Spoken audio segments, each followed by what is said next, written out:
Hello, you beautiful bastards, and welcome to my so-called show. Before Casino Royale resurrected the 007 series in 2006, only to blow it to smithereens,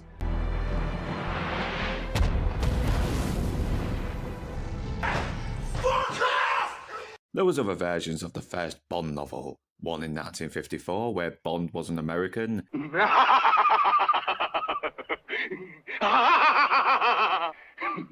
and one in 1967. In short, 1954 Jimmy Bond version sucks. And 7. Vital, sweetie.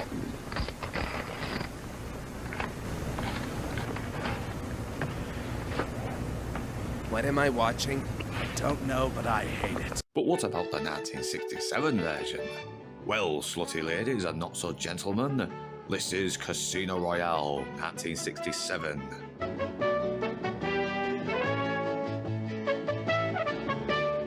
Released in March 1967, Casino Royale sees a retired celibate James Bond.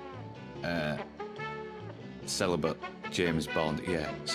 played by David Niven, who receives a visit from M, played by John Huston, and some other dodgy government types who try to convince Bond to return to the field in the hopes of tracking down the man responsible for using hot women to kill off a shitload of their agents with horniness.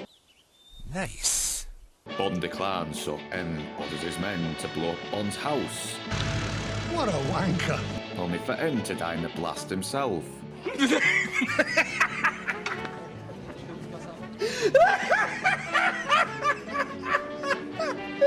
So Bond goes to M's home to leave behind M's toupee to his family, purely not for the purpose of a lame pun. But it turns out M's family aren't really his family, they are all spies for Smash, so he escapes, teams up with Miss Moneypenny's daughter, as well as his own, and hires a bunch of random guys to be James Bond in order to find out the culprits by making them not horny and causing some confusion. Well, it went alright. I'm still confused as to why this film was fucking made in the first place. Casino Royale is a 2-hour something with a great cast, some spectacular visuals, gorgeous women, a charming old school soundtrack, some good ideas, production problems, a big mess surrounded in incoherent writing, jokes that fall flatter than a fat chick on rollerblades, and David Niven is trying his best, but he comes across too much like a classy uncle more than James Bond. Good Lord, Moneypenny, you haven't changed a bit. You lucky bastard. Actually, I'm Miss Moneypenny's daughter. How is your dear mother? In fact, Ian Fleming wanted Niven over Connery in the role, as well as most people did at the time, and yes, I found it strange he made a much more convincing James Bond in The Guns of Navarone. And don't get me wrong, he is still charming, he is still likeable, and you can tell he is doing his best to elevate the material he's giving. And I will also give him credit, even when he's riding a donkey he somehow comes across dignified. But there's nothing to work with, and his storyline goes really overboard with spaceships and whatever the fuck this is, with barely any resemblance or inspiration from the original Casino Royale novel. The only time it does start to resemble the novel is with Peter Sellers' James Bond, and even he is wasted. He's trying his best, but like Niven, he's given nothing to work with, and Sellers also seems to be the one who factors into why this film was a mess. Because behind the scenes he was a complete dick. Pissed off he was playing Bond in a parody and not as the lead in a straight-up Bond thriller, firing directors over whatever, as well as his jealousy over Orson Welles, which will lead him to getting fired before the rest of his scenes were finished. Mr. Tremble! Never trust a rich spy. Orson Welles almost steals every scene he's in as Le Chiffre. And for a guy sat down for his entire screen time trying to get the fuck out of this movie, that's saying a lot.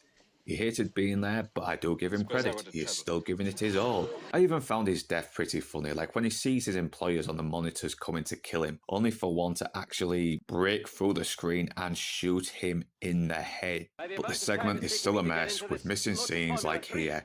What they don't realize is that although Le Chiffre thinks he has a faster car than me, I am faster in my Lotus Formula 3.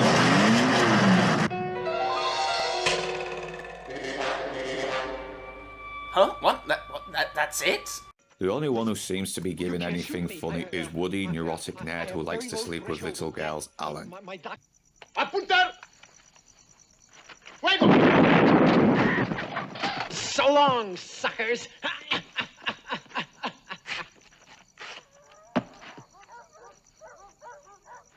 Apunto! Fuego! I'm not lying, it's like if Dark Helmet from Spaceballs decided to become a Bond villain. He is so bitter, he's so whiny, so pathetic, so insecure, and his motivation for hating Bond and hatching a plot to make every woman gorgeous but tall guy dead or shorter, I can't remember, is actually quite funny, but sadly that doesn't stop the movie from being a huge mess, with directors being replaced one after another, and the script constantly being rewritten during shooting, and it's such a shame. The Burt Bacharach soundtrack is great, even winning it an Oscar. The cast is great, some impressive sets complemented by some brilliant cinematography. You can tell they spent a lot of money making this, and you can also see a lot that inspired the much better Austin Powers. But to be honest, the making of this is much more interesting than the actual film, so overall, while Casino Royale goes all in, it sadly busts out.